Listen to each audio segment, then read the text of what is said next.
by thanking our very special guest today, Anand Nilakanthan. I'm not going to introduce you. Everybody who's here knows you very, very well, Anand.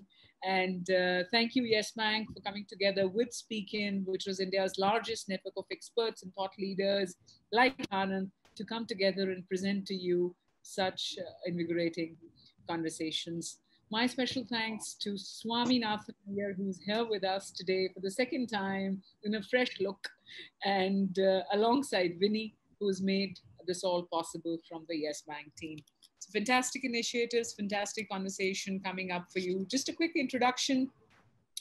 We, along with Yes Bank, are very pleased to welcome you to the exclusive session on how to build the experiences and the experiences around Asura and all the new and agile conversations that Anand brings together with it.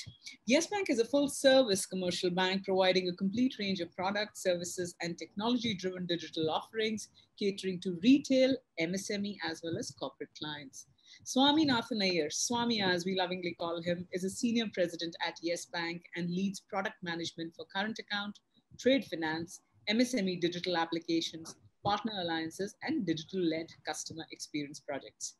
Swami is associated with banking industry for more than 17 years and has been leading MSME-based products and services, providing enhanced banking experience to the customers.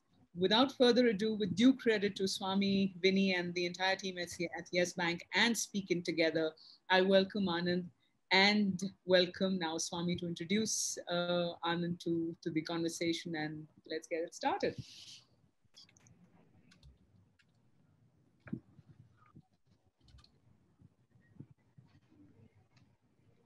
Swami, can you hear us?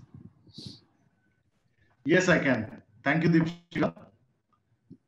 And a very warm welcome to all our participants on the webinar today. Very happy to sit with Speakin, and very good evening and welcome. So, Yes Bank continues to understand and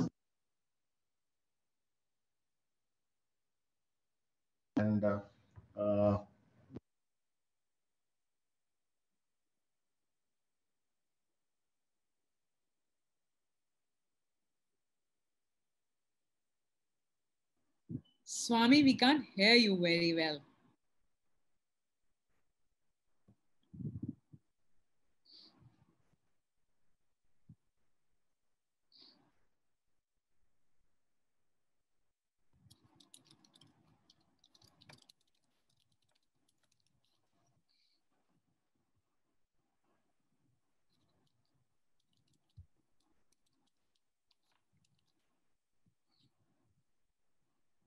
Sorry, just covering up on the audio issue. Just give me a moment while Swami sorts it out.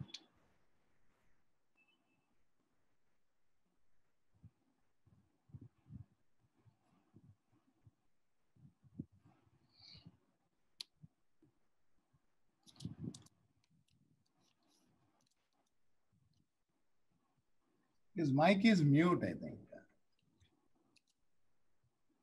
Swami, you're muted now.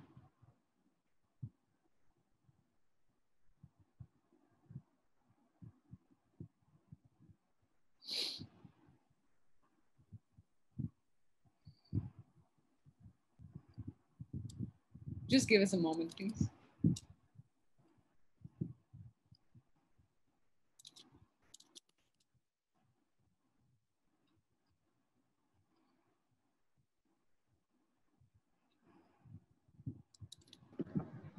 Deepshika, I think there is some tech.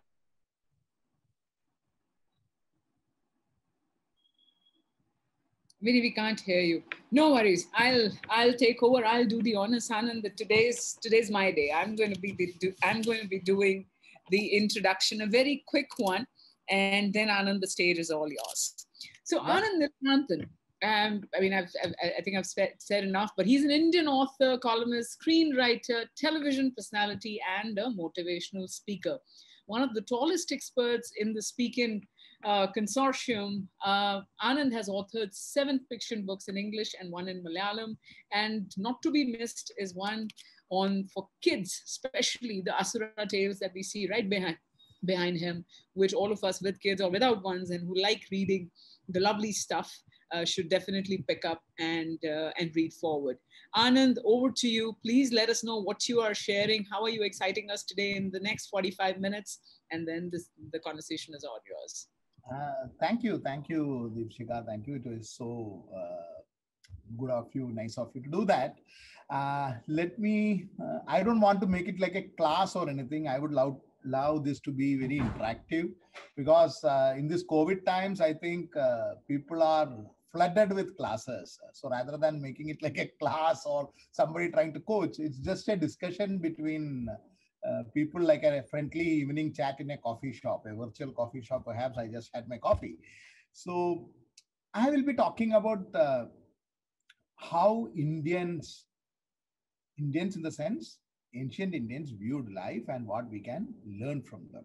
So I'm not going to go into some slokas or philosophy and other things because I want to make it relevant today. I'm not saying they are not relevant, but it will be easier for us to connect if we understand certain basic things where the Indian thoughts differ from what we have been taught in the West or what we have been made to think that it is Indian. So I'm just trying to put the record straight, but this is my opinion. And as you know, in India, every opinion is valid. There is no opinion which is invalid.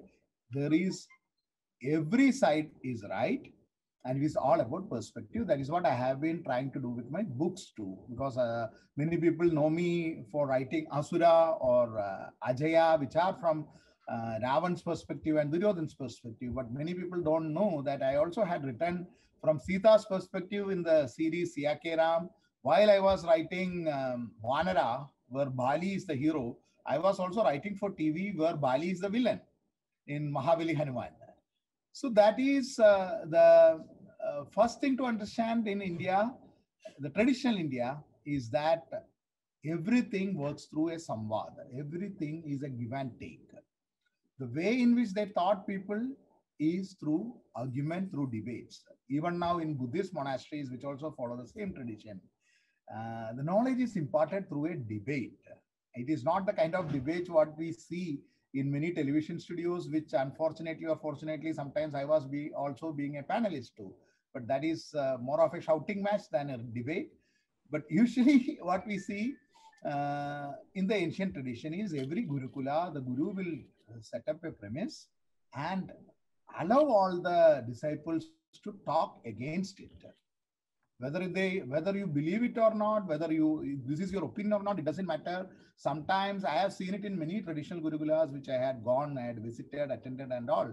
What the guru does is he will make the guy who believes in something so deeply to argue against it. Why it is done?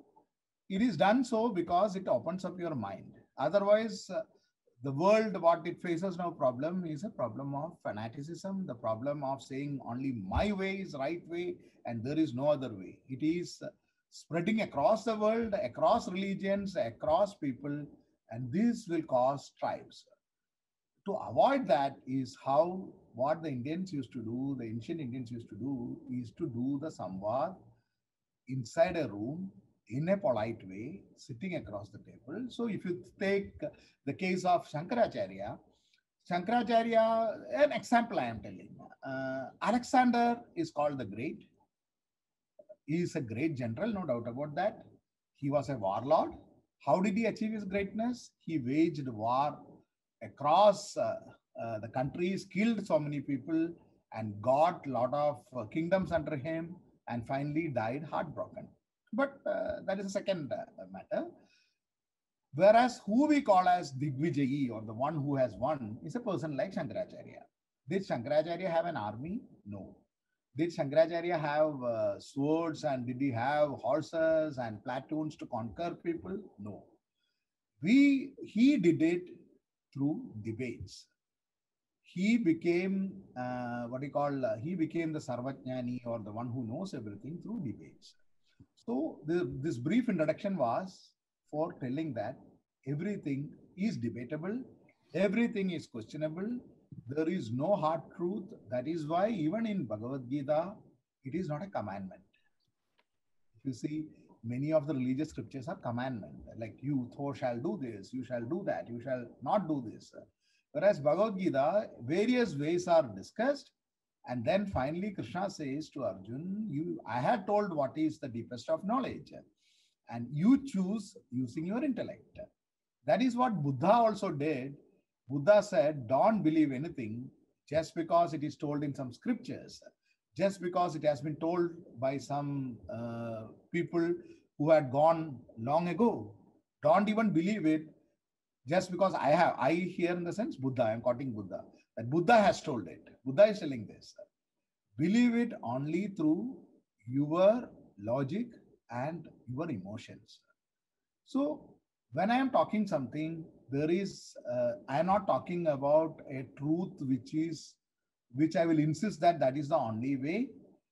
This is just a my way of telling it today. Tomorrow maybe I will have a different point of view, because human nature keeps changing, human intellect keeps changing, the feedbacks what we get changing. The constant change is what makes life so interesting. So in India, they always insisted on 4 things in life. It is called Purushartha. This Purushartha is applicable to every field of life, whether you are a banker, whether you are a businessman, whether you are a student, whether you are a retiree. This is the fundamental thing what they advised. So these are based on 3-4 fundamental principles. That's the 4 fundamental principles. Initially, in the Vedas, it was Trivargas. The 4th one was added in the Dharma Shastras. The 3 important ones are Dharma, Artha, and the last one came as Moksha, which was a later day addition. In the Vedas, is Trivargas. Then it becomes the Purusharthas, the 4 Purusharthas. So we'll go one by one. Then we will open it up for the discussion. Unlike many other cultures where money is considered as a sin, where sex is considered as a sin, where passion is considered as a sin, Indians always gave importance to all these things. They, allegorically, if you say, it is like a 3-legged stool where the 3 legs of the stools are Dharma, Artha, and Kama, and over it is Moksha. I will go to the explanation one by one. Dharma. Everything is based on Dharma. Dharma, what is Dharma? It is not the Hindi Dharma, which is a later day mutation. Hindi Dharma is religion, which is a very, very narrow definition. I'm talking about the Sanskrit Dharma. And there is no definition or translation for Dharma. It is understood as per the context, as per the person, and it is understood as per the time in which it is defined. So the concept of Dharma keeps changing. Even in Mahabharata, Bhishma says, Dharmasya tattvam nihitam guhayam. The meaning of Dharma, the depth of Dharma is so obscure that it lives in caves, it lives in darkness. Everyone will do their Dharma as per their conscience. So the first thing we have to understand when we talk about Dharma, Dharma is about your conscience. Dharma is what it feels right to you. What it feels right to you is the only Dharma. All other things are rules. The rules can change. What was a rule during British Raj is not the same rule as of now. What is the rule 5 years ago? The rules would have changed. So following rules is not Dharma. Following morality also is not Dharma. What is morality 100 years back is not the same morality. A very, very pedestrian example, if I give, 100 years back, the morality dictated, the society's moralities, at least in many parts of India, the morality dictated that a girl child will have to be married before she attained puberty. That was considered as a morality, say 100, 120 years back. But later the reforms happened. Now it becomes a crime. From morality, it has changed to crime. So morality doesn't define Dharma. That was a very, very pedestrian example I was giving, but you can, if you think, you can find lots of examples like that. Uh, a person's dharma also changes from what position you are. If you kill somebody, it is an adharma for you. But if you are a soldier, then killing the enemy becomes your dharma. So again, the definition of dharma changes. So how one person will identify what is his dharma, what is good for him in his mind, what allows him to sleep well in his mind, that becomes his dharma. That is why the Mahabharata war, they call it Dharmakshetre Kurukshetre. It is not the war where the dharma won against adharma. It was a war where various definition of dharmas clashed. There is no concept of good versus evil in our traditional storytelling. It is a adopted concept from the Semitic religion, which works on the duality. Semitic religions, I'm not saying one is superior or one is inferior, but these two have two different worldviews. So the Semitic religions like Christianity, Judaism, communism, which is also a Semitic religion, or Islam, have a kind of worldview where the lines are clearly divided. God has said something, or Marx has said something. The enemies are defined clearly. What is good is defined clearly. What is bad is defined clearly. So it has advantages and disadvantages. I'm not going into that. Whereas in India, we don't define anything at all. It is left to the individual to define, including the Dharma Shastras. So when this happens, we don't have a concept of, we never had a concept until we came in contact and adopted this concept, the concept of good versus evil. It was always about karma and karma bala. So irrespective of who you are, irrespective of even when you are a god or an avatar, which is a different concept than a god sitting in the heaven and commanding you, that's a different concept of a god. But a concept of a god like avatar, even Ram pays the price for his karma bala. Krishna pays the price for his karma bala. So in that is the worldview where whatever you do, you are responsible for your action, you will pay for it. Of course, you can find what you call some illogic in it, because you cannot define, you cannot prove there is an afterlife. But that is a different discussion. I'm talking in this margin of how they used to teach that every dharma is based on self-dharma. So when you are living, understand that whatever you are doing, including not doing, is a karma. And it is based on, you have to do anything based on what you think as dharma, what is your conscience, and whatever you do as karma, that becomes a chain reaction for the next thing. You will eat the fruit of it, good, bad, neutral, but you will eat the fruit of it. Now comes the next thing, artha. Artha has two meanings. Artha, one is the usual meaning, that is money. Artha Shastra. Money is one meaning, but artha has another meaning, which is meaning itself. So artha means what? It is a very deep concept when you give the meaning as meaning. Once, whatever you do should have a meaning. Whatever you should do should have a purpose. This is a second pillar of life. So when you say you have to have artha, it just doesn't mean you have to have a lot of money, which also is important, because in Indian, this thing, we have even the three goddess concept. One is Saraswati, Mahasaraswati, the other is Lakshmi, and the third one is Shakti. So when you talk about artha, all the three becomes important. Why? Because Saraswati represents knowledge. From knowledge, and Saraswati is the consort of Brahma, the creator. From knowledge comes creation. From knowledge comes art. From knowledge comes creativity. So when you talk about Saraswati, all the three should be in your life, they say. So when you talk about Saraswati, we talk about creativity, we talk about knowledge, and then comes Lakshmi. Lakshmi means money. Lakshmi means earth. Lakshmi means nature. You are rooted to all these things. And finally, it comes to Shakti. Shakti is about your health, Shakti is about your strength, your willpower. These three forms the base. So coming back to the Artha, these are all the symbolic things, and symbolism, as you know, it is subject to your definition. I cannot say you should believe only this. Whatever suits you, whatever floats your boat. We are that way, very liberal with our way in which you can define your dharma. So second pillar, Artha, is where you find meaning in life. Anything you do, this is the second question we are asking, whether it has any purpose, whether it is serving any purpose, whether it is serving any meaning. That comes the Artha.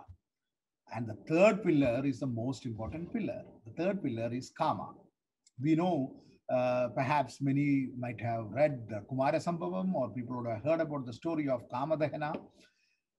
It's a very symbolic story. I'll tell that story for 2 minutes before I go into the Kama. Shiva had become a hermit after the death of his wife Sati. Sati had jumped into the Havan Kund of Daksha, her father, who had not invited Shiva and who had respected Vishnu. So Sati felt insulted, and Sati jumps into the funeral pyre, and Shiva, the Havan Kund, into the pyre, the sacrificial altar, and Shiva withdraws himself from the entire earthly things, and he goes into a tapasya. Tapasya means tabam is heat. So when he is doing tapasya, the entire, like global warming we talk now, the entire universe heats up. It's a story. You have to take it like that in a symbolic way. So the gods understand why the world is going arid, why the world is becoming a desert. Why? Because there is no passion in Shiva. There is no Kama in Shiva. So what happens is they decide that Shiva will have to marry Parvati, who is serving Shiva. Parvati is son of Haimavadaputri, that is Himavan's daughter. And in their union, it is predicted that a son, Kartikeya, will be born, and that is how the Kumara Sambhavam works. That's a different story. But Shiva, as a hermit, is not ready to come back as a householder. They sent Kama. Kama is the god of passion, which is very important in Hinduism, in Indian thought process. Passion, the third factor, is very important. He goes there. So how they define poetically the Kama is that he has a bow of sugar cane, and he has arrows made of 5 flowers. The string of the bow is made of bees. It is spring wherever he goes. It's a life-affirming one. Wherever Kama is there, beauty is there. Wherever Kama is there, wherever passion is there, the life blooms. Flowers give fragrance. Bees come. It's so poetically written. And the Kama goes and he shoots the arrow of love. He shoots the arrow of passion at this hermit called Shiva. And Shiva opens his eyes and sees Parvati and falls in love with her. For a moment, he falls in love with her and he breathes Kama. He breathes the passion and sees Parvati, and the creation happens. But then Shiva understands that the passion, he has been tricked. And in his anger, he burns Kama. When he burns Kama, once again, the entire universe comes to a halt. See the poetry in the story. When there is no passion, when there is no sensuality, when there is no art, when there is no sex, the entire life falls down. Imagine the kind of difference it has from the cultures which say sex is a sin, passion is a sin, desire is a sin. We are affirming that desire is what makes man what he is. So the gods pray to Shiva, and then Shiva becomes pacified and he brings back Kama to life, but without a form. He gives a boon to Kama: let you be dissolved in air. Whenever people breathe, they inhale this Kama. So you cannot fight Kama, is what these two great stories tell. Because if you are alive, there will be Kama. When you are breathing desire. Desire is from where all creation happens. Never fight your desires. India is a materialistic civilization. It is the British who gave this title that India is a spiritual civilization. India, of course, is a spiritual civilization, but it is not just a spiritual civilization. It is a complete civilization where there is an equal importance to spirituality and also to materialism. There is no civilization which has celebrated materialism like Indians. Even the way we pray is very materialistic. And talking about the common man, and not talking about the hermits, and talking about how do all of us pray. We go to the temple. It is every materialistic things we are giving. We love our gods to be decked and decorated. Why? Because we believe in karma. This is what this society, this culture, irrespective of whatever many saints might have perhaps told, the common people have followed.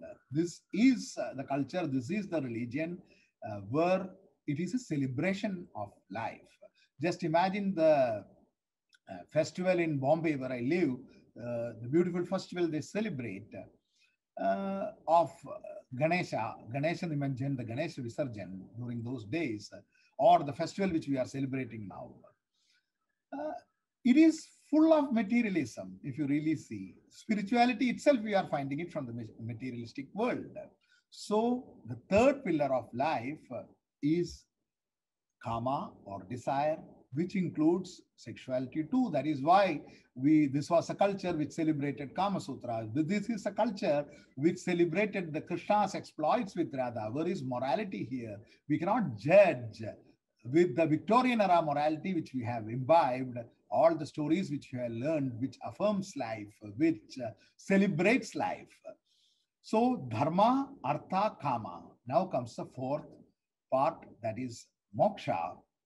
When we talk about moksha, this has been defined, this has been hijacked by many, I'm not blaming them, but by many spiritualists, many the godmen and other people who talk about moksha. Nothing wrong in that, they're not telling anything wrong, but they are reading a manual which is meant for those who choose that path.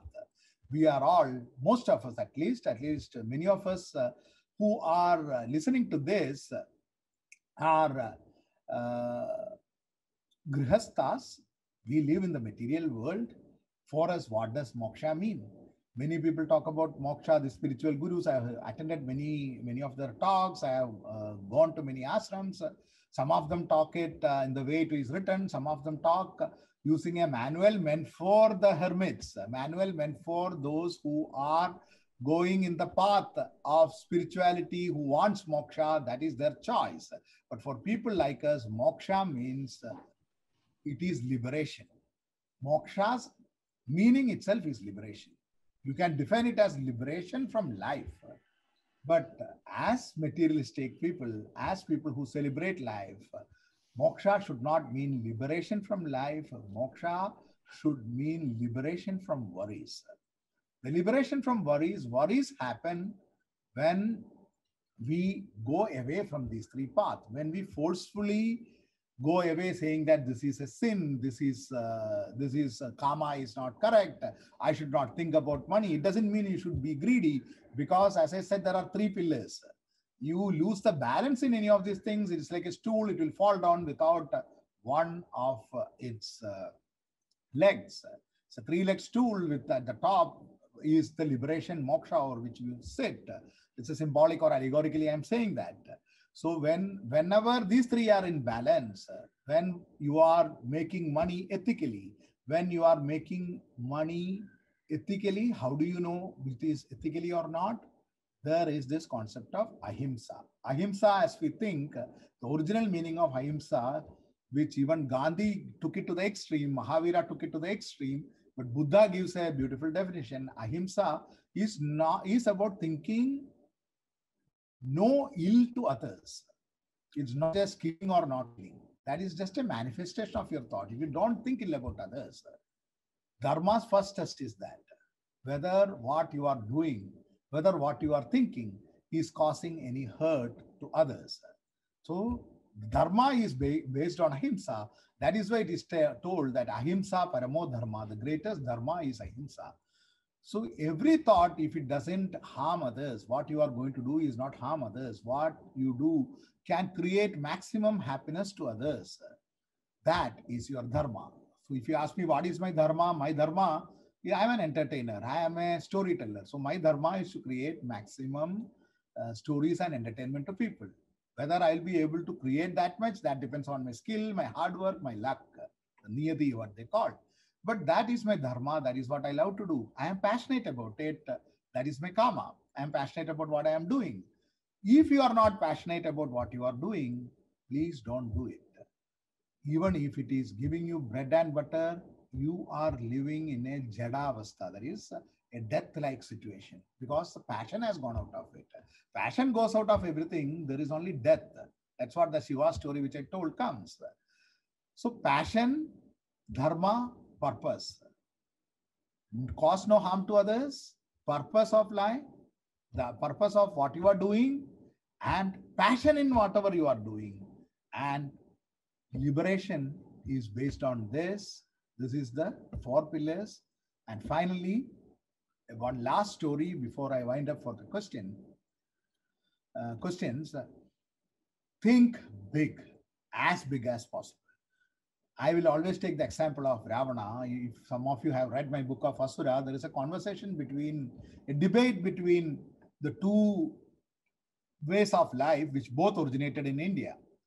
One is the path of detachment, one is the path of attachment.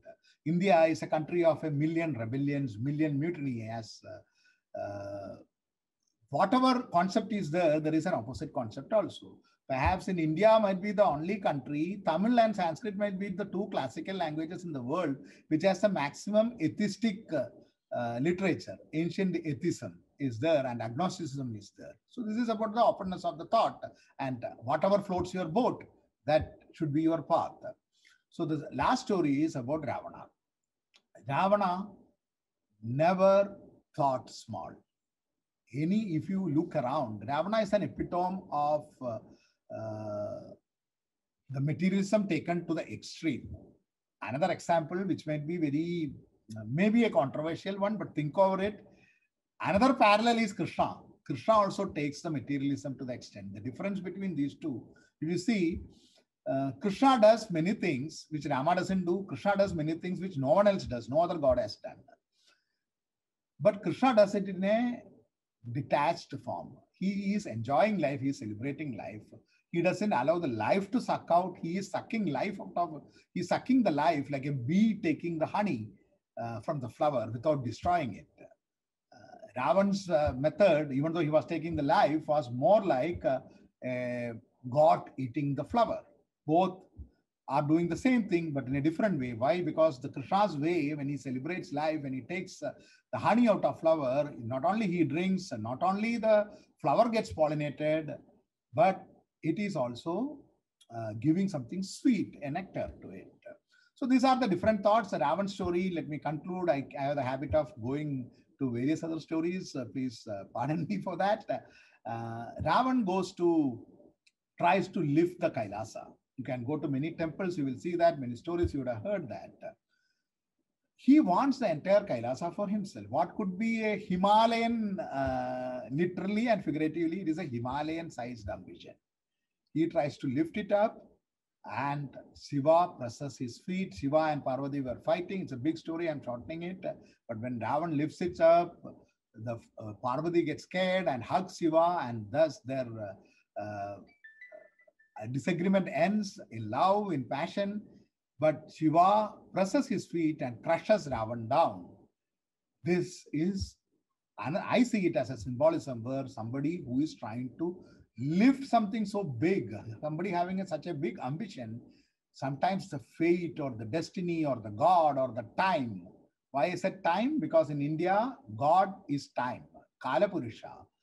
God is the time. That is why God is often said that he is the epitome of time. In Gita, Krishna says, I am time. Shiva is celebrated as God of time. The time crushes him. And Ravana, with all his 20 hands and 10 heads, is not able to take out his hands. He is trapped there. What does he do? from there, he makes one of the greatest poetry. There also, even at that point, he doesn't despair. He is making a poetry. If we consider God as time, he is making a poetry praising the time, praising the life. And pleased, he is given, Shiva gives him the boon of Chandrahasa. And with it, Ravan conquers the world. So again, you see all these stories, they celebrate life, they celebrate passion, they celebrate the meaning and purpose. So with this, I am concluding my small speech. I think I am opening it for discussion. Any questions, I'll be happy to debate or answer, whichever way it is possible. Thank you. Great. Thank you, Anand. Lovely conversation. Now, the questions were pouring in the moment you started. So let me just pick up the first one that came in, Anand. Sandeep Solanki asks, well, interesting one. Except India, why most of the people in the world are non-vegetarians? Any mythological reasons behind it?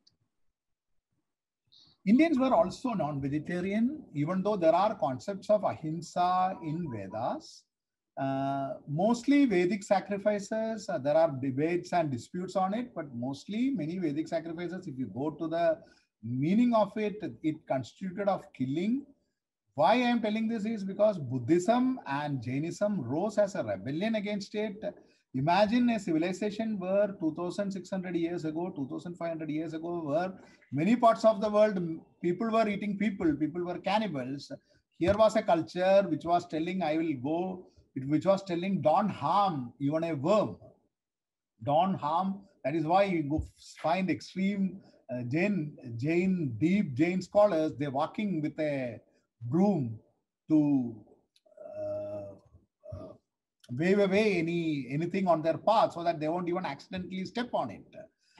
Sometimes it is not practical. Buddhism went for the middle path, saying that you should not kill, but if somebody kills, Buddhism didn't have a prohibition of not eating non-veg, only against killing, whereas Jainism prohibited it. Once this came slowly, the other people also started accepting it, and the Vedic sacrifices, which might have involved many animals and birds, because if you read many of them, it constitutes of many kind of animals which were sacrificed. Those evolved. I'm not judging it is right or wrong. It is a kind of evolution which happened, and it comes from that you should not harm any creature. Then second thing, vegetarianism is a choice. It is not a virtue. It is a choice which can happen only in mostly a tropical country which has heat. This I'm giving the other part of it. Why? Because you are blessed with so many other things. If you are living, say, in Siberia, you don't have anything to eat except animals or fishes. So that is also one reason why it is a choice, and it is a choice of the elite also. We should not forget that. There is so much food available. If you are hungry, you will eat anything. So there is this story which comes where Vishwamitra is forced to eat something unsavory. But it's Abad Dharma. What they call it as Abad Dharma. But that is the Dharma at the time of emergency. Nothing is wrong as per the emergency. You have nothing to eat. What will you do? You will eat whatever you get. Only in a country of prosperity, only where you have a choice, and only for few people who have the choice. I can afford to say I will eat only this. If I am hungry, I don't have anything. We should not forget that they will eat anything, they get it. So it is also a reason. One is because of this philosophy. Second is because of the weather. Third is because of the prosperity of at least a few people who could afford that choice. Excellent. It's a choice. It's not religion or mythological. Excellent. Nothing is religion in India. Religion itself is a choice. Excellent. So, well, let me just take the next question, which talks about the leadership lessons. And I think Swami will also allude to it a little later in our conversation, where, so an attendee asks, Anand, can you please summarize the leadership lessons that you have covered here in this lecture? You mentioned passion, purpose, open mic, think big.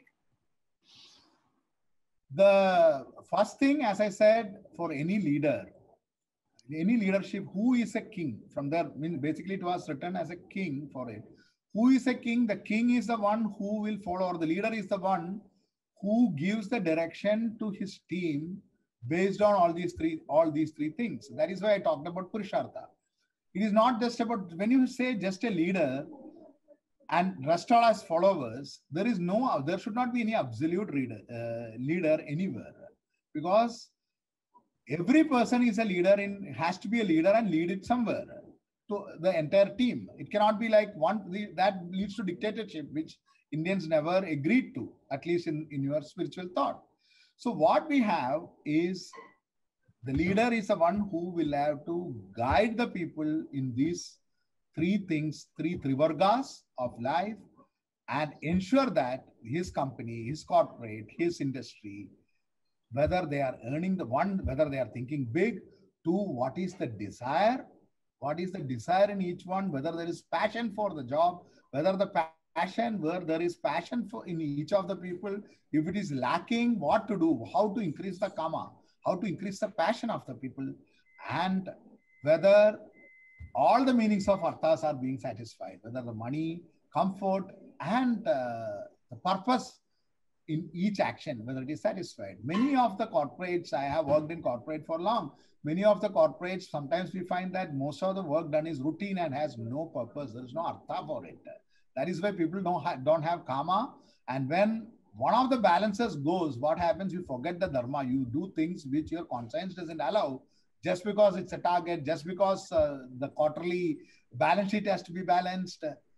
So this is not just for, the things which I talked are fundamental things. It is easy to say,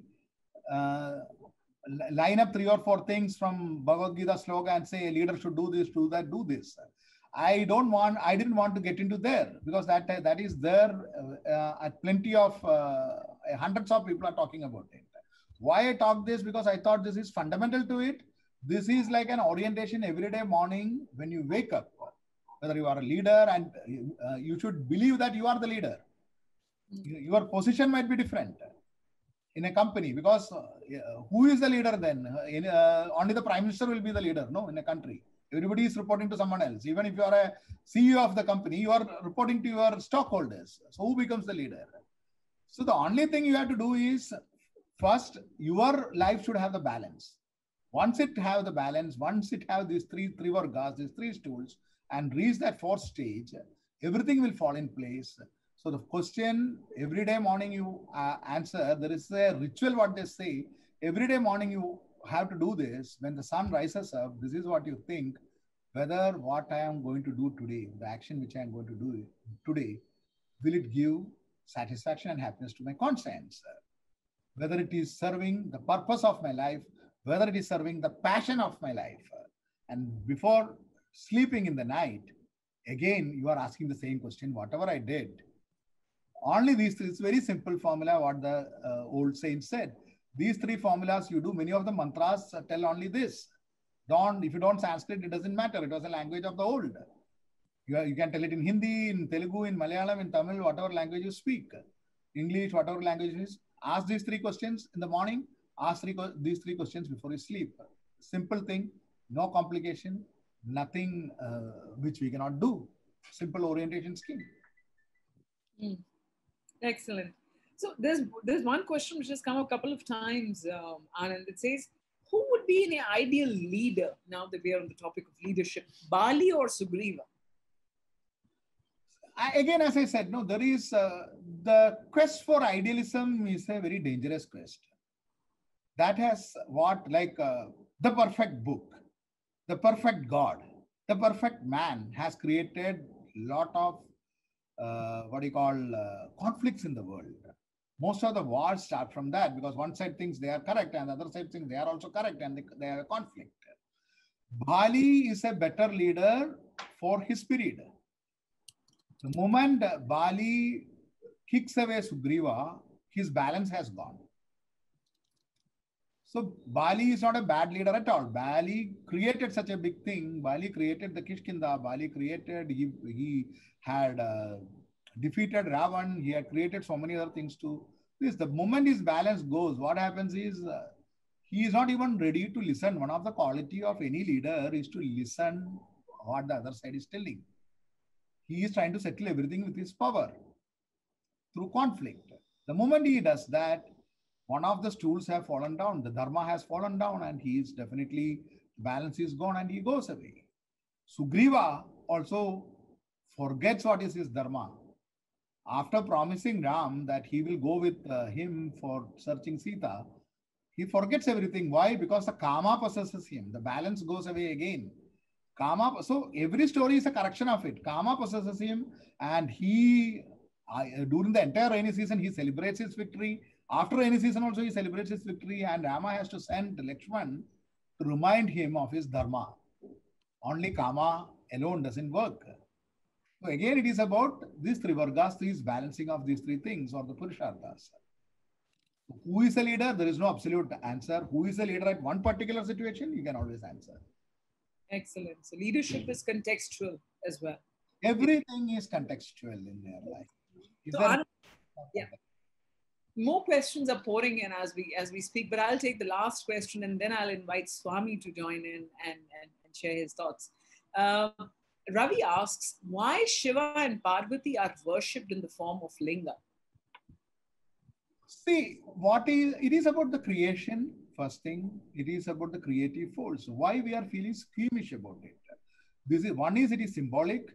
Second is it is about the creative life asserting way of life. Why we get squeamish is because now we are carrying the garbage of Victorian era morality, and we think that is Indian culture. We celebrate life, as I said. I think everyone should read Gita Govinda or Kumara Sambhavam, translated or otherwise. Even translations what are coming are censored one.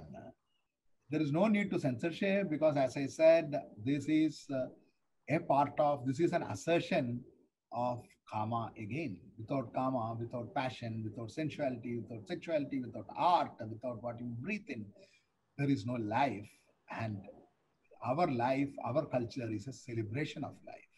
That is why Shiva is not only, Parvati is not, Parvati, there is Yoni Puja, of course, in the Shaktaya tradition, but Parvati is not, take the Shiva and Parvati family itself, slightly diverting. It is about harmony. It's about, the entire thing is about harmony. If you know, Shiva rides a bull. Shakti rides a tiger. If you are in Bengal and in the western side, it is a lion. Both versions are there because of the animals more prevalent there. Either is an enemy of enemy or the what you call a carnivore which can eat the bull. And then Shiva has Vasuki, the snake, and his son Kartikeya has the peacock again. And the snake eats rat, and Ganesha has rat, and everybody is together. So it is a symbolism of harmony of life. Everything sits together. And as I said, Shiva, Shakti is energy, Shakti is Shakti is nature, Shakti is Prakriti, and Shiva is time. It's a matter and time. And it lives in harmony. And that is why you talk about even the Vishnu's thing also the same harmony comes out. That's a thing cannot be explained in such a short discussion. Some other class, some other day, we can go into that. So no need to be squeamish about any of these things. This is a culture which accepts everything. We have to throw out the Victorian era morality garbage. Great, great. So that's Anand for you. At this time, may I welcome Swami. Swami is back on screen and hope we'll be able to hear your lovely voice, Swami. Over to you. Thank you, Deepshika. I hope I'm clear, loud and audible. Yes, you are. We can hear you. Okay. As expected, there were a few technical glitches right at the beginning. So thank you also to all the participants. Anand, I have been, as I confessed to you in our first interaction, that I am a huge fan of your style of writing. And there is always a lot to pick up from our mythology. Thank you. And to be fair to the subject, I think leave aside 1 hour. I think we can do this for 1 month and still not be able to cover the richness which is available in our mythology.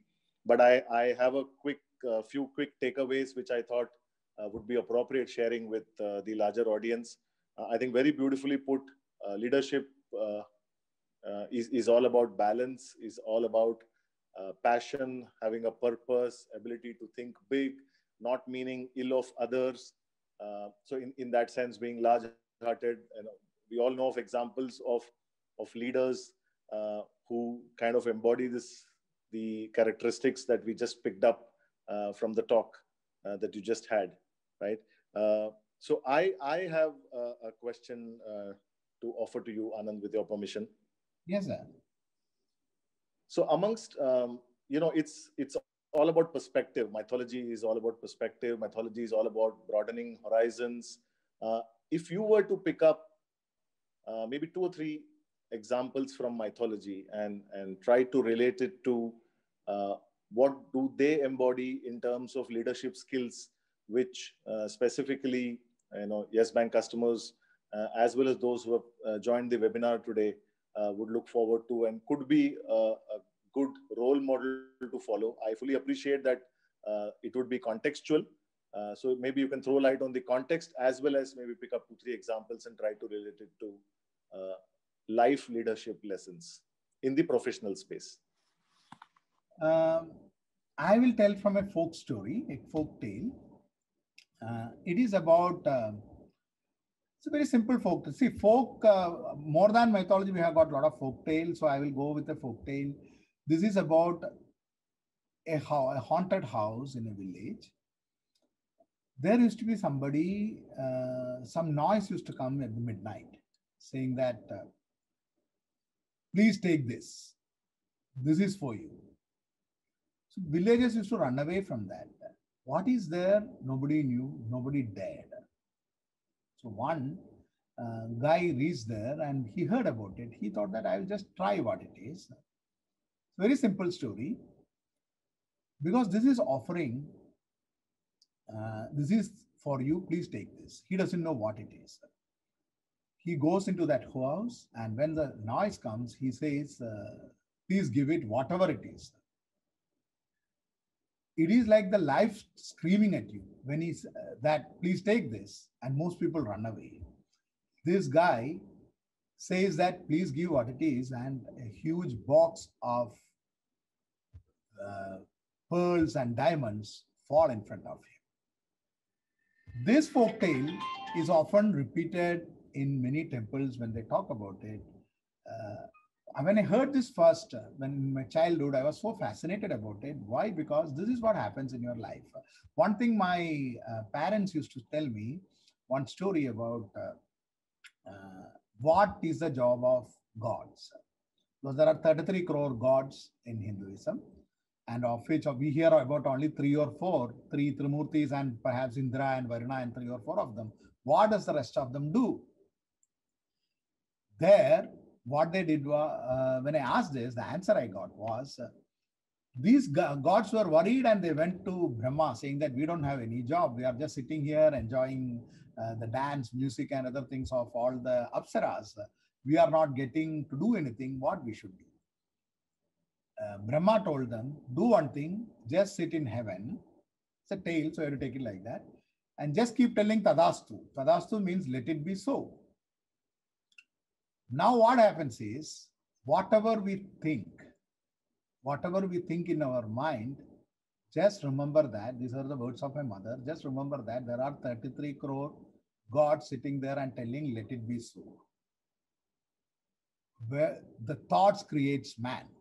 So for a child, it was a very imaginative thing that so many people are telling. It's like an entire gallery telling, let it be so.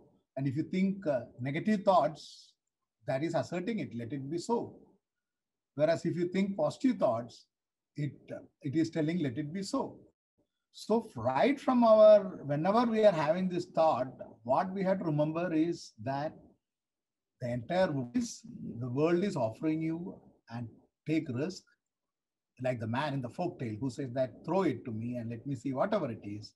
Second is whenever the negative thought comes or positive thought comes, whenever thought comes, there are voices around you which keeps telling, let it be so. So try to think positive. This is the second thing. Third thing, finally, as I told about Ravana's story, think spectacularly big. There is only one life. Take ridiculous risk. You can see how Ambanis and others build up, whether it is totally balanced, that is for the time to answer, but they have taken spectacular risk. Whoever has taken spectacular risk lives. Maybe they fail, maybe they win, but they don't just merely exist. Risk taking is something which, as I said, taking from that folk tale, just say yes to life. Maybe perhaps related to Yes Bank also, just say yes to life, just say yes to the challenges that life throws in. You don't know what is in the box. Maybe it's a box of snakes, but you deal it, you will learn to deal it with that. Maybe it's a box of diamonds and pearls, but just learn to say yes.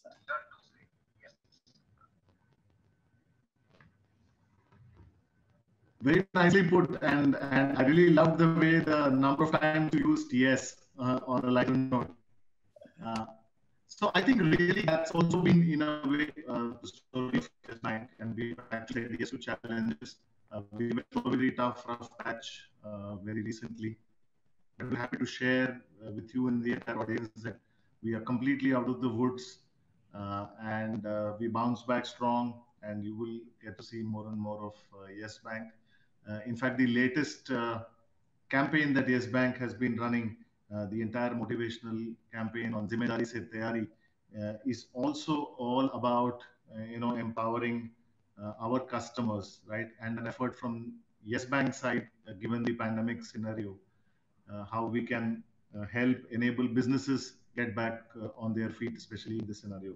I think thank you so much, Anand, for the enlightening session that you've had with this particular August audience.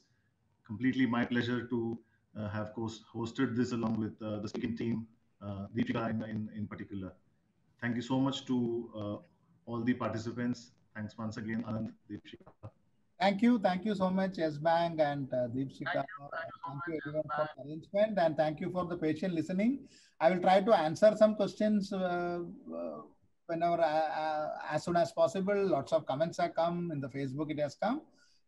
I will try to answer a few of them. Thank you very much for the patient listening, and thank you, Yes Bank, for this opportunity. Thank you. The video of this session will be available on YouTube, and we'll be sending a link to all the participants who have come in here. Thank you very much, audiences. Thank you, Anand. Thank you, Swami. Thank you, everyone. Have a great evening ahead and great weekend. Bye-bye.